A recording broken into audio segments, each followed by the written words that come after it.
Good morning, everybody. Today is Monday, September 5th, 2022. My name is Man Doing Laundry, endless laundry. And today we're going to be doing some more Elixir Exercism. Looking at our syllabus, I believe we're going to do processes and PIDs today. So we're going to start with PIDs, although PIDs is very short. Most of the fun info will be in the other concept doc. So PIDs are process identifiers. Process identifiers are their own data type. They function as mailbox addresses. If you have a process's PID, you can send a message to that process. PIDs are usually created indirectly as a return value of functions that create new processes like spawn. So, like the main concept today is process. So, in Elixir, all code runs inside a process. By default, a function will execute in the same process from which it was called. When you need to explicitly run a certain function in a new process, you can use spawn, such as this case. So you can see spawn, you pass it a function and it will return the PID that was generated from, it'll return the PID that points to the process that was generated as a result of calling spawn. Spawn creates a new process that executes the given function and returns a process identifier. The new process will stay alive as long as the function executes and then silently exit. Elixir's processes should not be confused with operating system processes. Elixir processes use much less memory and CPU. It's perfectly fine to have Elixir applications that run hundreds of Elixir processes. Messages.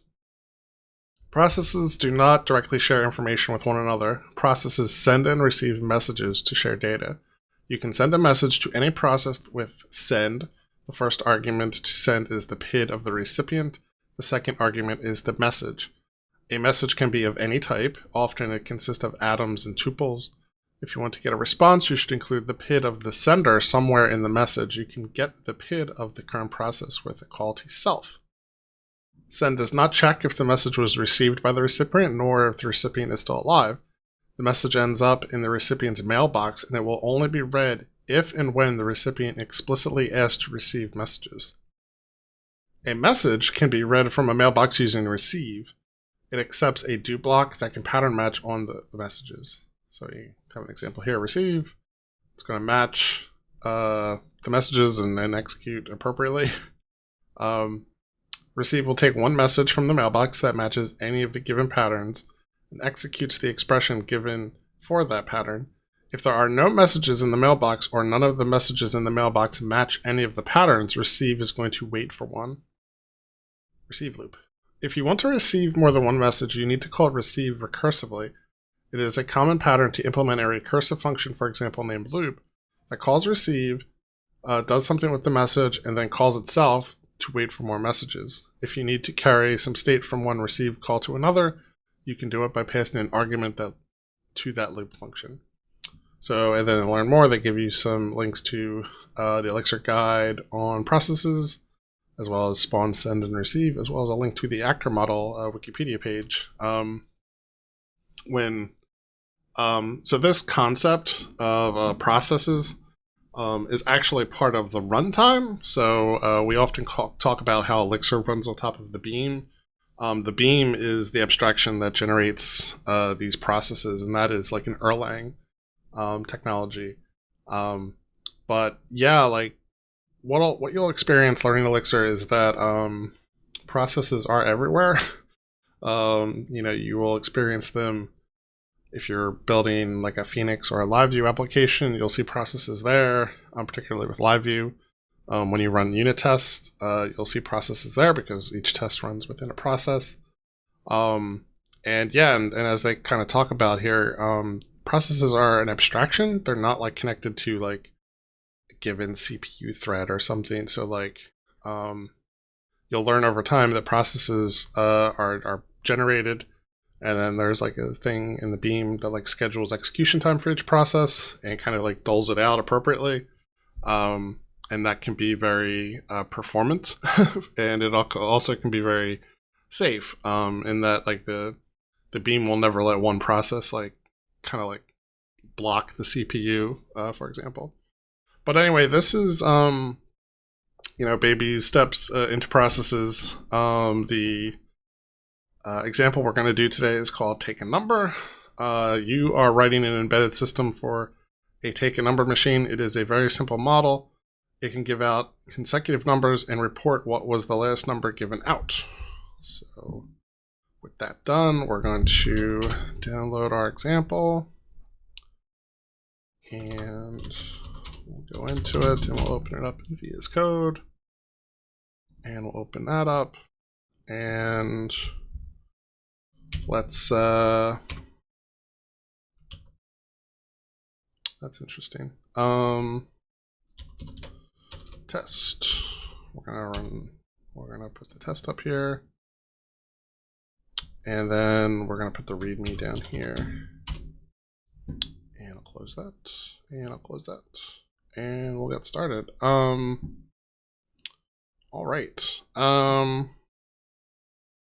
Receive loop PIDs. Start the machine.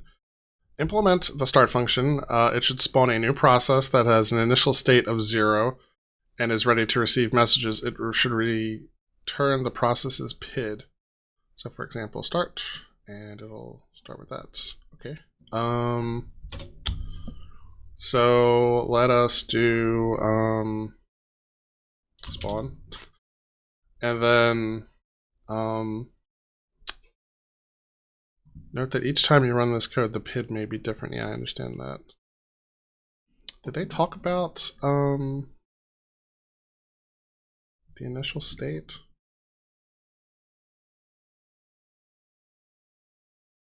I mean, you could send it a message that sets the initial state. Kind of curious how they're testing this.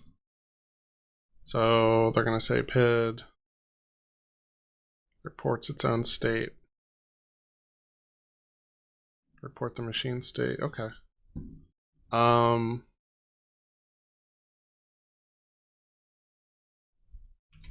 So we'll capture the PID that it sends back, and then we'll send a message to the PID, and we'll say the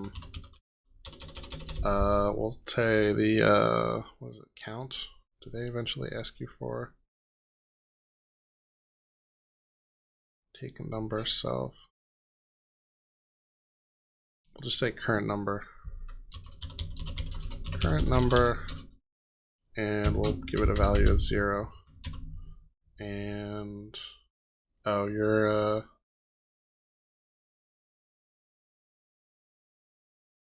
complaining because we didn't pass a function to it.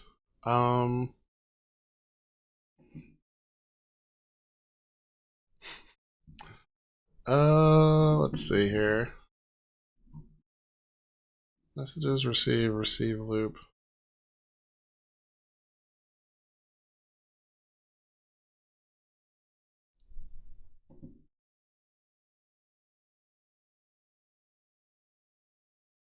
So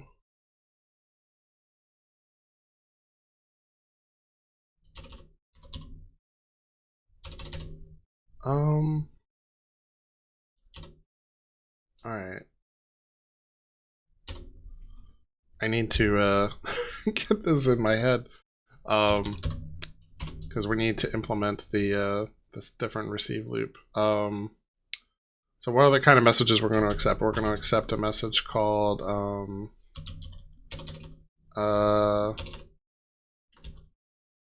initial number, and it's going to be n. And then we need to do something with that. So we need to we need like a loop. Define p loop do.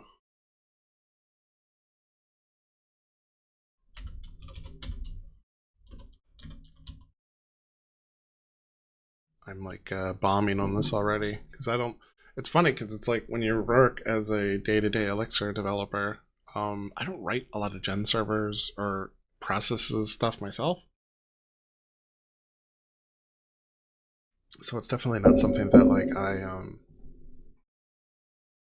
I'm comfortable with, really. All right. Let's see.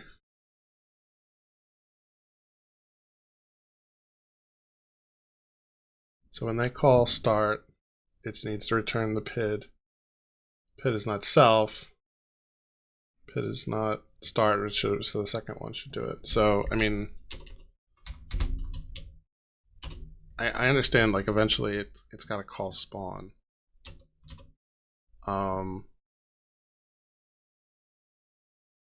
It's unclear to me what it should do in the spawn.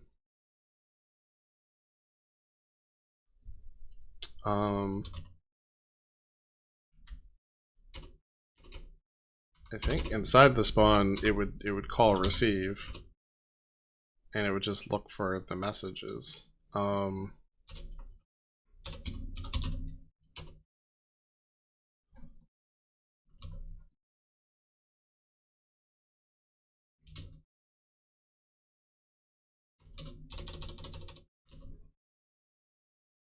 Rid of that. Let's run these. Alright, that works. So it spawns a function, and then inside of that function, we're just going to call receive, and receive is just going to sit there and wait for messages. Which is why it'll continue to be alive, hopefully. Reports its own state, so we'll run this first just to show that it fails. So when it gets the message report state, and it gets the sender,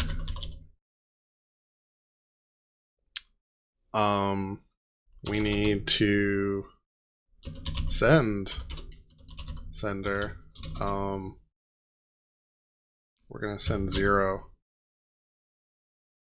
and that'll work, although that's not how it's gonna be at the end of this. Then task 2 does not shut down after reporting its own state. That should still run, maybe. Okay, that doesn't.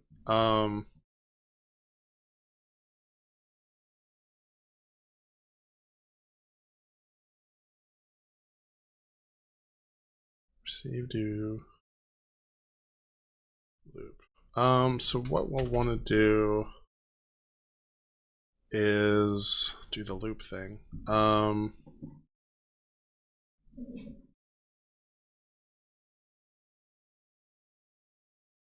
If you want to receive more than one message, you need to call receive recursively. There's a common pattern to implement a recursive function, for example, named loop, that calls receive, does something with the message, and then calls itself, waiting for more messages. If you do need to carry some state from one receive call to another, you can do it by passing an argument to that loop function. So let's say we're going to have a function here called loop, and we'll put that in there, and then loop needs to accept the state. So we'll say this is state, it's going to send state, and then it's going to call loop with state. And here we'll initialize this with an initial state of 0. And that should, it does work. Okay, take a number. When you send it the message, take a number, it returns that, it runs. Okay, so let's create another message called take a number, and it's going to call in the second one the sender. And so what we'll need to do is we'll say what do we want to call this? Payload sounds like such a large name for such a small concept. Yeah, I don't even like the word state, honestly, with this, so we're gonna rename that. Well, they called it state here. I want to call it next number. And I'm going to start the next number with, yeah, you can't call it next number.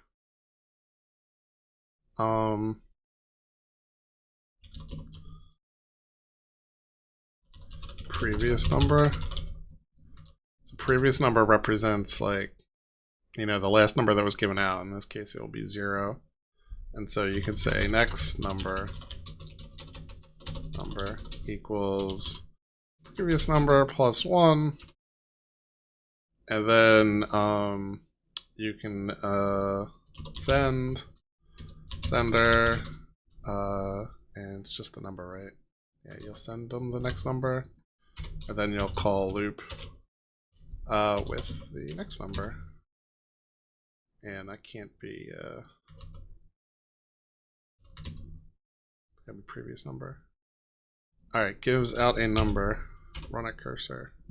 That looks good. I feel like we're jumping around here. So that was, we're on task ID 3. So we did 1, we did 2. Give out numbers, notify the machine so that it can receive TakeANumber sender PID. It should increase the state by 1, then send the new state to thing, and then wait for more messages. I think we're already done that. Gives out many consecutive numbers. We'll run the cursor. That looks good.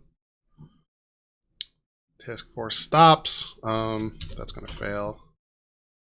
Okay, so step 4, modify the machine so that it can receive a stop message. It should stop waiting for more messages. Okay, so stop. And if it receives stop, we won't call loop. That makes sense. Don't call loop. Nil, okay. That's fine. We'll just do nil. And we'll test stop. This does not work.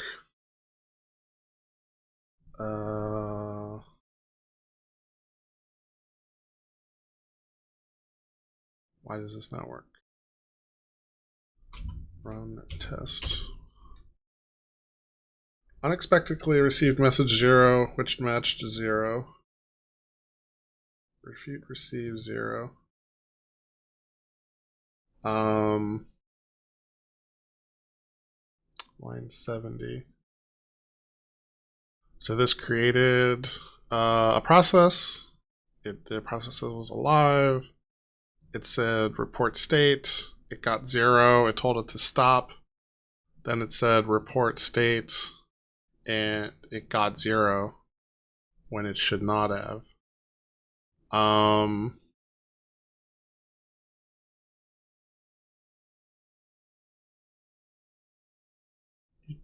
You shouldn't have to. Message can be read, except to do block the do nothing nil. Receive will take one message from the mailbox that matches any of the given pattern. Express if there are no messages in the mailbox or none of the messages in the mailbox match any of the patterns received, is going to wait for one.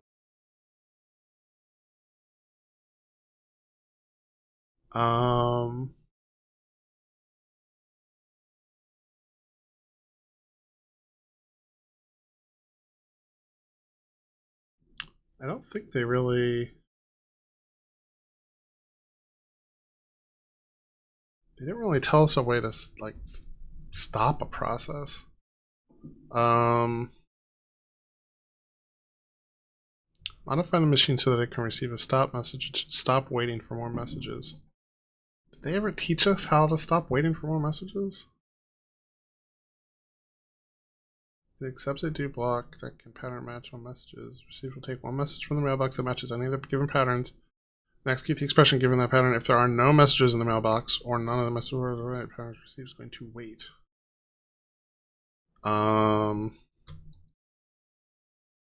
don't know if they ever really taught us.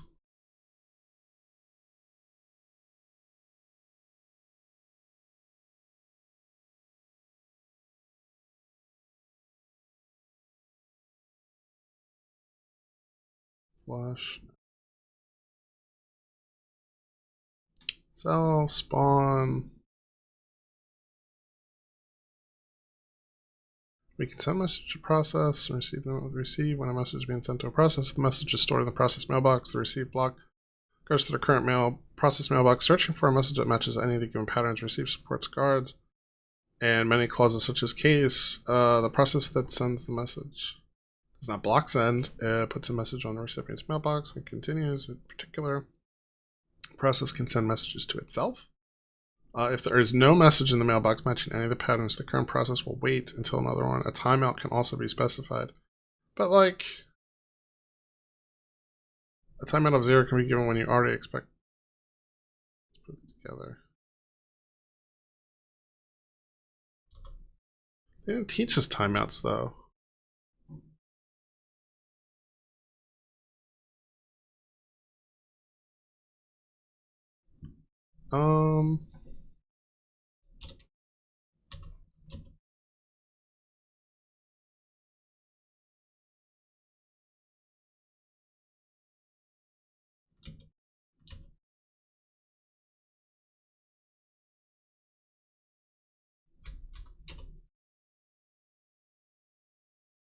Yeah.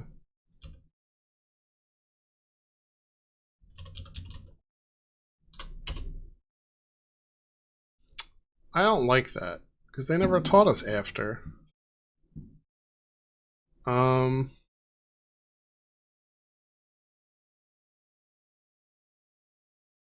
don't know. We'll keep moving forward. I don't know if I like that.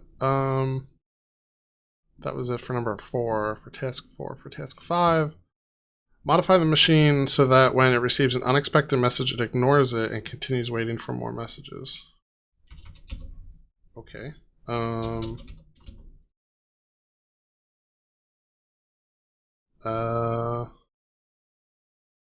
Loop. Previous number.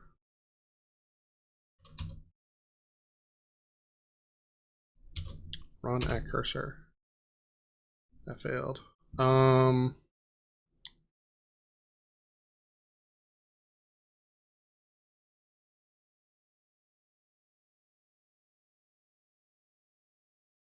Action failed, no matching.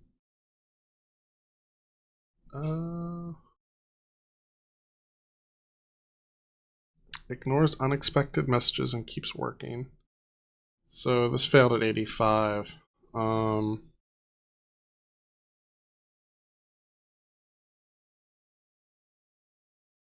They sent the message, hello. They said, I want to speak to the manager.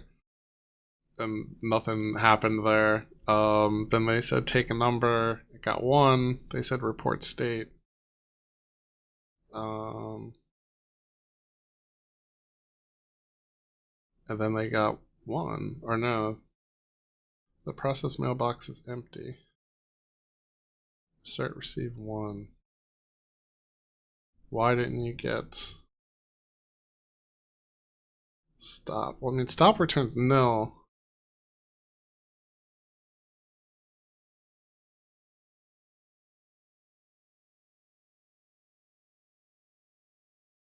Stop's not in a tuple. Why did that work? I'm gonna run all the tests.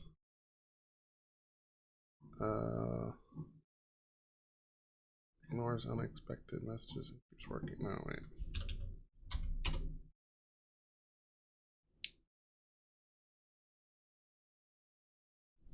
Stops. Let me just run these at cursor.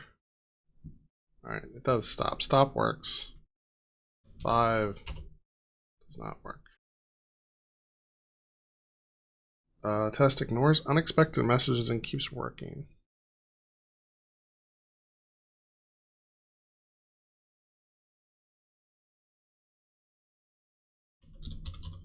I'm gonna do IO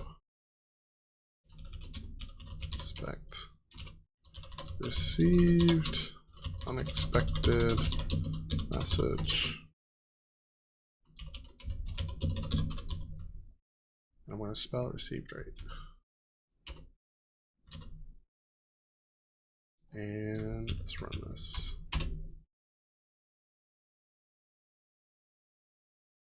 Received unexpected message, hello. Received unexpected message, want to speak with the manager.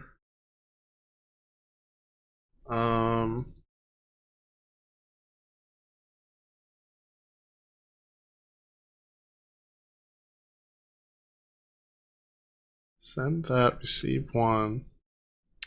Send report state, take a number. Take a number has a loop, so that should live.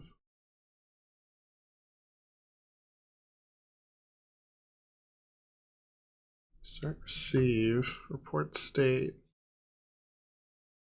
Mailbox is empty. Why did it not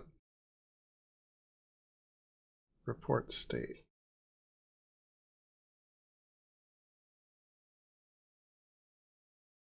Start keyword, yeah, I don't really, that feels a little weird.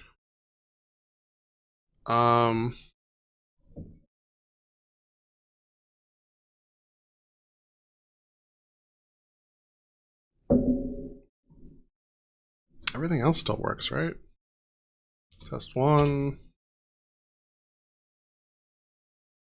Yeah, let me just run all tests on file.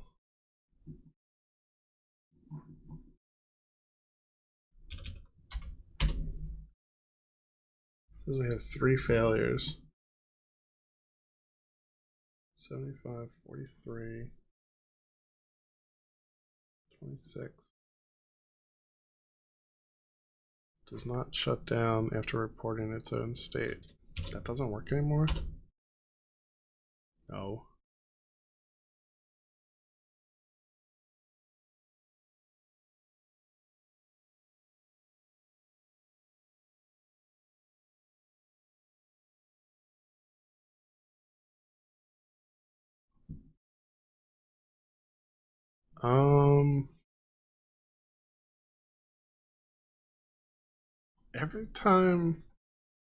Every message will call loop, except stop. I don't know why. Test does not shut down after reporting its own state.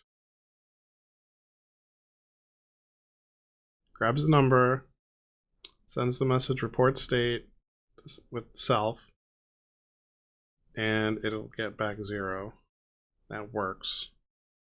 And then they say report state again, and they're waiting for 0, and it never comes. I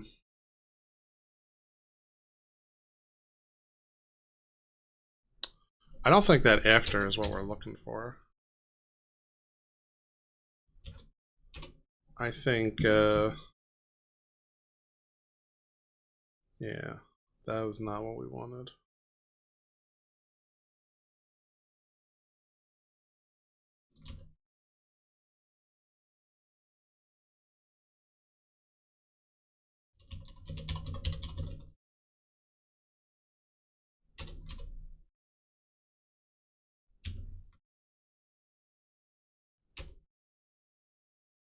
Alright, they all pass.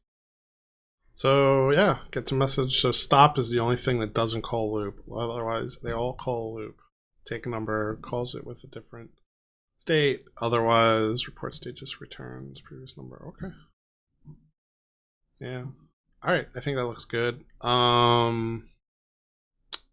there anything to change? I don't think so.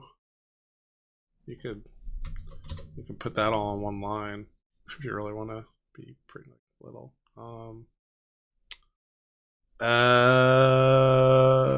Yeah, I'm good with that. All right, let's exercism submit lib take a number. See if the process has any complaints. Looks good. Take a peek at community solutions.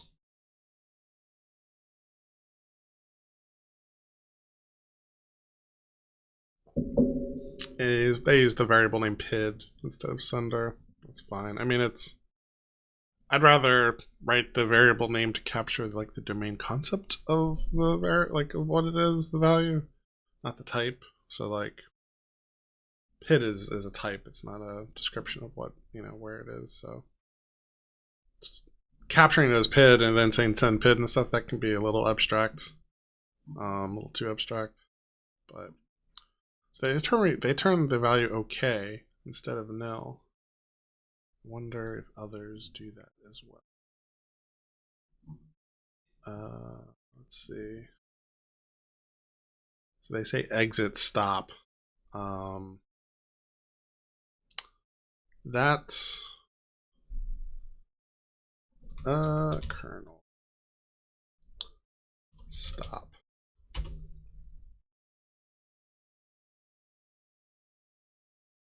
Yeah, that is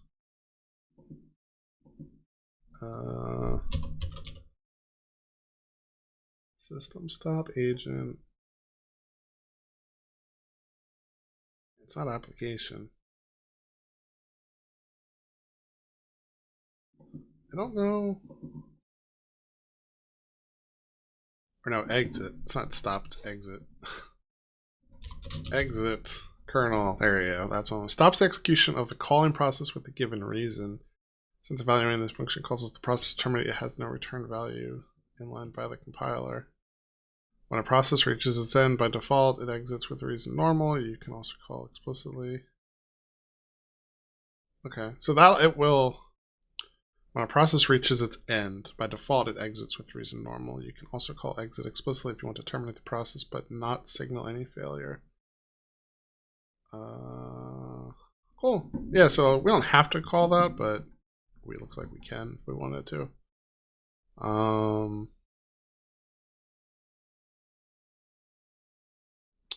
Surprised that works. It may not work because it's marked as outdated, but the fact that like they don't call itself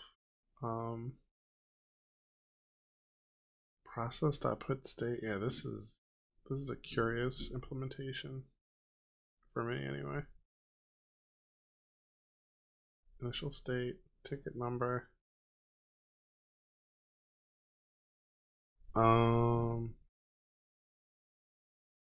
TakeANumber spawns the machine starts state. That's kind of neat. They do a nice little default there.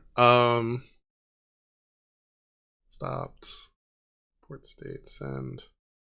Yeah, I'm not sure if I like that inlining, that like indentation, but they're also like double upping on the mutation, which I don't really like because it's like then you've got to like if you need to change the knowledge of like TakeANumber should increment by 2, then you have to do it in 2 places, which of course in this little example doesn't really mean anything, but in a bigger context that could be a problem.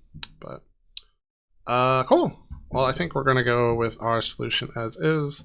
We're going to mark it as complete. We're going to publish all our solutions, and we have learned PIDs and processes. Cool beans. Alrighty. Next time, I think we'll do access behavior. What is the... While completing the basketball website. Access behavior. Okay. Yeah, we'll do that next time. Cool. Well, until then, I want to thank you all for watching. If you have any questions or feedback, definitely let me know. Otherwise, I will see you next time. Bye-bye.